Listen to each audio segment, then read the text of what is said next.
Oke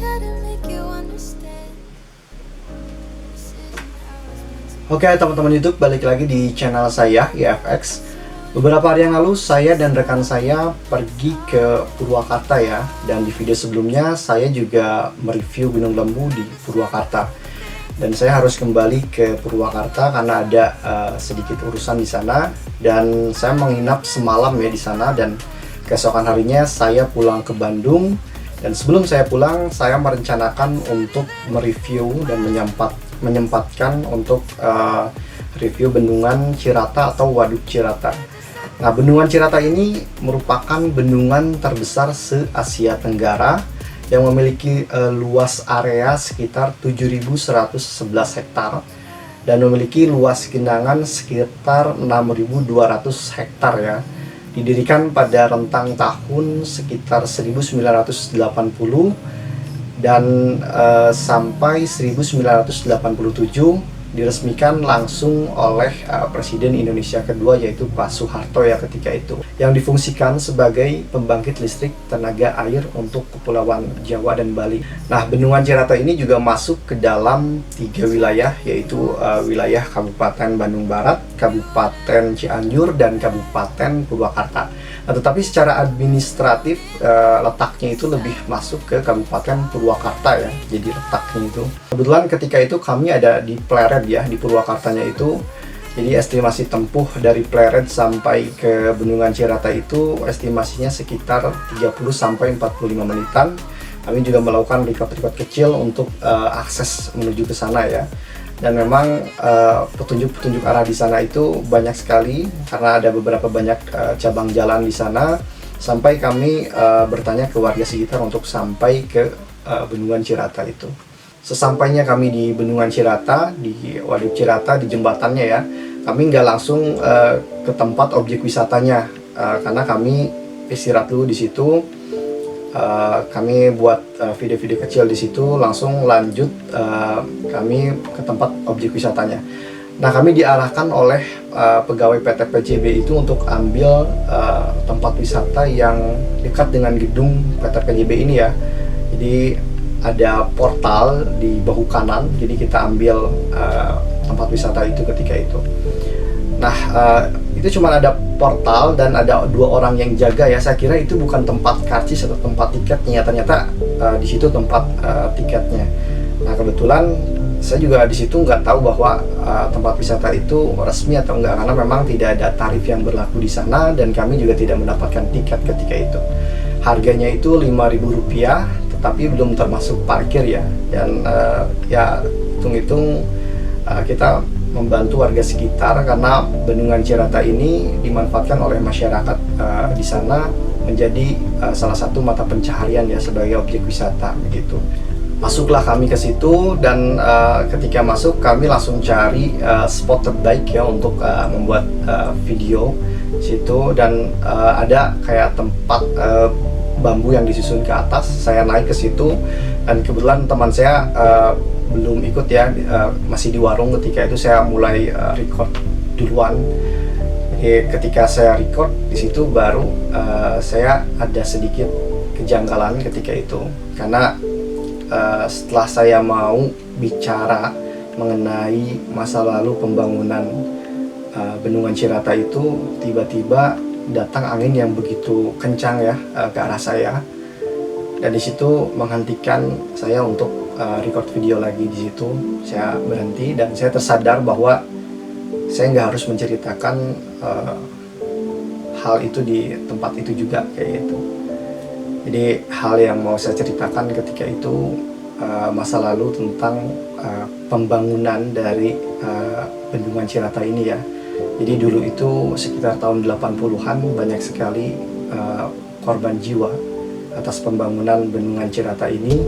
Korban-korbannya itu adalah kuli-kuli dan pegawai PT PJB-nya ya. Jadi ada yang tenggelam di Bendungan Cirata itu, dan ada juga yang tersengat listrik ya, korban jiwanya itu. Dan itu mengerikan gitu. Dan di situ definitely saya yakin bahwa ada sesuatu di tempat ini. Saya merasakannya begitu. Nah, sampai di Bandung itu, ketika itu saya nggak pernah ceritain kejadian itu ya. Saya nggak ceritain ke rekan saya karena takut dia tersugesti yang aneh-aneh begitu pikirannya. Jadi sampai Bandung baru saya cerita tuh bahwa saya ngalamin hal seperti itu ketika vlog sendiri. Misteri lainnya itu mengenai penginapan atau hotel berbentuk gaya villa kuno ya. Itu dipercaya oleh masyarakat sekitar adalah tempat yang angker di situ, dan nggak sedikit wisatawan ataupun orang-orang yang menginap di sana mendapatkan teror gaib ya, mendapatkan teror gaib dan mendapati banyak penampakan di penginapan tersebut begitu. Nah, misteri lainnya mengenai bendungan Cirata ini misteri supermoon ya. Jadi ketika bulan purnama, debit air dari bendungan Cirata ini bisa meluap secara drastis ya, dan bisa surut juga secara ekstrim begitu. Jadi harus benar-benar hati-hati. Jadi pantangan dari warga sekitar itu, dari masyarakat sekitar, kalau misalkan mau ke bendungan Cirata itu jangan ketika lagi bulan purnama begitu. Dan memang sudah terbukti dari kejadian yang sudah banyak sekali orang yang tenggelam, yang melintas melalui memakai rakit, lalu juga ada yang memancing di situ terus tenggelam juga begitu. Jadi ya kita harus hati-hati tetap kalau misalkan mau main ke sana begitu.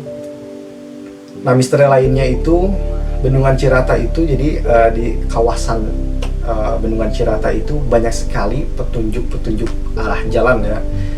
Dan memang banyak sekali cabang jalannya. Saya juga sempat kebingungan ya melihat petunjuk-petunjuk arahnya begitu, karena yang membingungkan begitu, banyak cabang jalannya. Dan sampai saya tanya warga sekitar begitu, dan memang konon katanya banyak yang tersesat begitu karena melihat banyak petunjuk arah jalan ya. Dan saya kurang tahu tersesat di sini itu konotasinya tersesat benar di jalan yang salah begitu, atau memang ke alam lain begitu tersesatnya. Karena konotasi tersesat dari warga sekitar ini itu sebetulnya ke alam lain kayak gitu. Dan memang ya banyak yang hilang juga sih sebetulnya ya. Pokoknya kita harus tetap hati-hati. Kita bagaimanapun juga kita adalah guest ya di sana itu. Jadi kita harus jaga sopan santun juga, walaupun mau percaya atau enggak, tetap pantangan-pantangan dari warga atau daerah setempat itu harus kita dengar ya, kita harus hargai juga seperti itu. Nah, setelah selesai kami membuat record di tempat wisata itu sekitar jam 4 sorean, kami beranjak mau pulang. Tapi saya bertanya dulu ke rekan saya apakah mau istirahat dulu atau enggak. Lalu rekan saya bilang nggak usah lah, nanti aja makan ketika udah di Bandung. Itu saya masih kepikiran ya soal tadi saya mau bilang mengenai pembangunan bendungan Cirata itu. Saya masih kepikiran begitu, dan saya nggak ceritain hal itu ke rekan saya, kejadian di bambu yang itu yang ada angin kencang itu saya nggak ceritain ke teman saya, karena saya takut dia tersugesti. Ketika sudah di Bandung baru saya cerita begitu.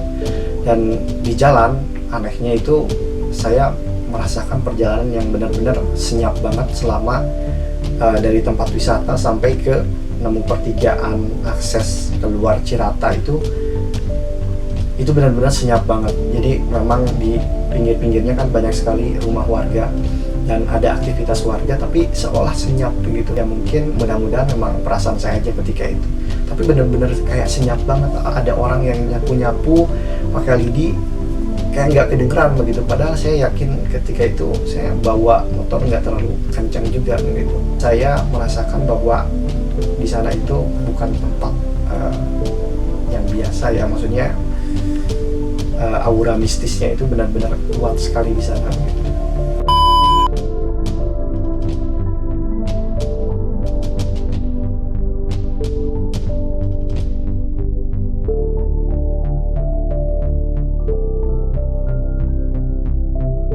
Bagi kalian yang belum tahu waduk itu apa, waduk itu adalah bendungan